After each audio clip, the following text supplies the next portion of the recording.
Hello বন্ধুরা, good morning. কেমন আছেন সবাই? আশা করি সবাই ভালো আছেন। আমি সকাল সকাল একটি নতুন ব্লগ নিয়ে চলে এসেছি। তো দেখুন মায়ের মূর্তিটা কেমন লাগছে। মাকে প্রতিদিন শাড়ি বদলানো হয়, আর আমি তো মায়ের মূর্তিটা দেখি প্রতিদিন সকালটা শুরু করি। আজকে চলে এসেছি নতুন একটি জায়গায়, মহারাষ্ট্রের মাছের বাজারে। তো এখানে কি কি মাছ পাওয়া যায়, কেমন কত বড় মাছের বাজারটা, সবটুকু আপনাদেরকে ঘুরিয়ে দেখাবো। আজকে বাচ্চাগুলোকে রেখে এসেছি বাড়িতে, ওরা ঘুমোচ্ছিল বলে ওদেরকে আর ডাকিনি। তো আমি আর আমার কর্তাবাবু দুজনেই এসেছি মাছ কিনতে। রোজ রোজ তো বাজারে আসা যায় না, তাই ভাবলাম যে সপ্তাহের মাছটুকু আজকে তুলে নেব। তো ওই জন্য চলে এসেছি। এই বাজারটা নাকি প্রচণ্ড বড়, যেটুকু আমি শুনলাম, আমার তো জানা নেই তেমন একটা। তো চলুন ঘুরে দেখি কি কি মাছ পাওয়া যায়। এই দেখুন, এখানে নোটে মাছ আছে, চিংড়ি মাছ আছে, এইদিকে আছে পমফ্রেট। তো বিভিন্ন বিভিন্ন রকমের মাছ আছে এখানে। এগুলো রাউস মাছ আর কালো পমফ্রেট। তো আমি যতগুলো নাম জানি ততগুলো আপনাদেরকে বলতে পারবো। ক্যামেরাতে মাছগুলো কত বড় লাগছে জানি না, কিন্তু সামনাসামনি মাছগুলো কিন্তু অনেকটাই বড়। মাছ ভালোবাসি, তো সেই ক্ষেত্রে আমার তো প্রচণ্ড ভালো লাগছে এত সুন্দর সুন্দর মাছগুলো দেখে। এই সামনে যে মাছগুলো দেখছেন ওটা হলো সুরমই মাছ, আর এইদিকে পমফ্রেট আছে। আর কত রকমের যে নোটে মাছ দেখলাম, ছোট বড় মাঝারি, কত সাইজের নোটে মাছ আছে এখানে। আর একদম ফ্রেশ, সব কটাই সামুদ্রিক মাছ। আর লবস্টারগুলো দেখছেন কত সুন্দর। তো সামুদ্রিক মাছ যেহেতু এখানে, তো সামুদ্রিক মাছগুলো সমস্ত কিছু টাটকা পাওয়া যায়। আমরা যেগুলো দেশে খাই সেই মাছগুলো কিন্তু সামুদ্রিক মাছ অতটা টাটকা পাওয়া যায় না। এই দেখুন, পমফ্রেট মাছগুলো দেখেছেন যেন চকচক করছে, আর একদম সমস্ত মাছ লাট খাওয়ানো রয়েছে। দেখে এত ভালো লাগছে, মনটা পুরো আনন্দে ভরে উঠছে। এই দেখুন ভেটকি মাছ, আর ওই দিকে আছে রাউস মাছ। আমি আজকেই নামগুলো বিশেষ করে জানলাম। এর আগেও আমি একদিন এসেছিলাম বাজারে। তো এখানে একটা নিয়ম দেখলাম, আমাদের যেমন দেশেতে যতটুকু চাইবো ততটুকুই নিতে পারবো, এখানে কিন্তু 1 কেজি 1.5 কেজির নিচে কোনো জিনিস দেবেই না, কোনো মাছই দেবে না। মাছ কেন, কোনো সবজিও দেবে না, এরকম একটা ব্যাপার আছে। এখন পর্যন্ত একটা মাছও আমরা কিনিনি। তো কর্তামশাইয়ের হাতে এখনও ব্যাগটা রাখাই রয়েছে। আর এই যে মাছগুলো দেখছেন, এগুলো বাটা হিসেবে রাখা আছে, এটা নির্ধারিত একটা দাম আছে। এতক্ষণ পরে আমার কর্তাবাবুর একটা মাছ পছন্দ হয়েছে। এই মাছটার নাম আমাকে কিছু একটা বলেছিল, আমি ভুলে গেছি।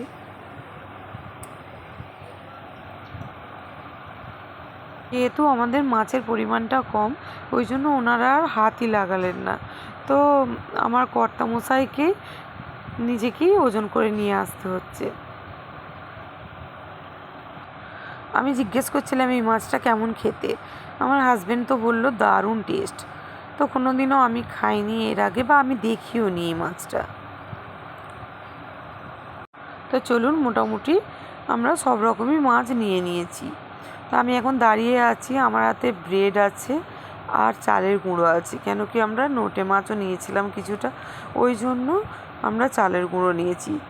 ওর বাপি আবার গেল, অনেকটা হাঁটা তো আমি পারলাম না অতটা হাঁটতে, বা এখনও অনেকটা হেঁটে যেতে হবে। যাওয়ার সময় ট্যাক্সিতে করে গিয়েছিলাম, কিন্তু আসার সময় আমরা হেঁটে হেঁটেই আসছি, দুজনে গল্প করতে করতে। মনে হচ্ছে যেন অনেকটা দিন আমরা পিছিয়ে গেছি। ও যেহেতু কর্মসূত্রে অনেকটা দূরে থাকে, তার জন্য কিন্তু আমরা এরকম সুযোগ কোনোদিনও পাই না। তো হঠাৎ করে কি হলো জানি না, ওই আমার কাঁধে হাতটা রেখে বলল চলো একসাথে হাঁটি।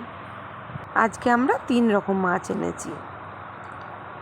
একটা হলো পমফ্রেট, নোটে মাছ, আর যেই মাছটার নামটা আমি বলতে পারছিলাম না, সেটা আমি এখন ওর থেকে জানলাম, বাংড়া মাছ। আমি এর আগে কোনোদিনও বাংড়া মাছ খাইনি, তো দেখিও নি। মনে হয় দেশে পাওয়া গেলেও যেতে পারে, আমি ঠিক জানি না। যদি কেউ জেনে থাকেন আমাকে বলবেন। তো নোটে মাছগুলো দেখেছেন পুরো টাটকা একদম। নোটে মাছগুলো কেন, সব মাছগুলো।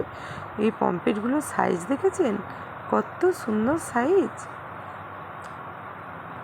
আর এখানে একজনকে চান করানো হচ্ছে। বেচারিকে বাঘেই পাওয়া যায় না, আজকে পাওয়া গেছে। ও থাকে ওপরে পিকুর জন্য, ও নিচে নামতে পারে না, পিকুকেও প্রচণ্ড ভয় পায়। তো ওই জন্য আজকে যা হোক করে ধরা হয়েছে ওকে স্নান করানোর জন্য। বেচারির অবস্থাটা দেখেছেন। আর পিকু আর জুনিয়র এখানে রয়েছে, পিকুকে আগে খাঁচায় বন্দি করতে হয়েছে। তো আমরা সকালে মাছের বাজার থেকে চলে এসেছি ওদের দোকানে। তো এখানেই রান্না টান্না করে তারপরে আমরা রুমে যাব। আমার বাচ্চারা তো সারাদিন এখানেই বেশিরভাগ থাকে, কারণ এখানে 3টে পোষ্য আছে না, ওই জন্য। আর এরা এত ভালো, এত মিশুকে, আমার ছেলের সাথে আর মেয়ের সাথে সমানে খেলে যাচ্ছে, কোনো ক্ষতি করছে না, কোনো রাগ নেই, কোনো কিছু নেই। তো দেখতে পাচ্ছেন আমি আজকে মাছ ব্যবসায়ী। আমার এত ভালো লাগছে মাছগুলো বাছতে। আমি জানি না এর টেস্ট কেমন, তো কিন্তু আমার মাছগুলো বাছতে এত ভালো লাগছে, আমি এই অনুভূতিটা বলে বোঝাতে পারবো না। রান্না করলাম। আমাকে গুড্ডু মাছ খায়নি, গুড্ডুটাও আমাকে দিয়ে দিয়েছে। তো মাছটা আমি খেয়ে দেখবো এবার। আমি কিন্তু মাছের জুসটা মেখে খেয়ে নিয়েছি বেশ খানিকটা ভাত, কিন্তু মাছটা এখনও খাইনি। আর ওরা আমার আগেই খেতে বসে পড়েছিল। আমি যেই বলেছি আমার একটা মাছ তুমি নিয়ে নাও, অমনি সঙ্গে সঙ্গে হাত দেখাতে শুরু করে দিচ্ছে, না না না না করে। মাছটা কিন্তু সত্যিই খুব টেস্টি ছিল। খেয়ে দেখলাম পরে, আর ওর বাপিও বলছে। তো চলুন আজকে এই পর্যন্ত, ফিরে আসবো একটি নতুন ব্লগ নিয়ে।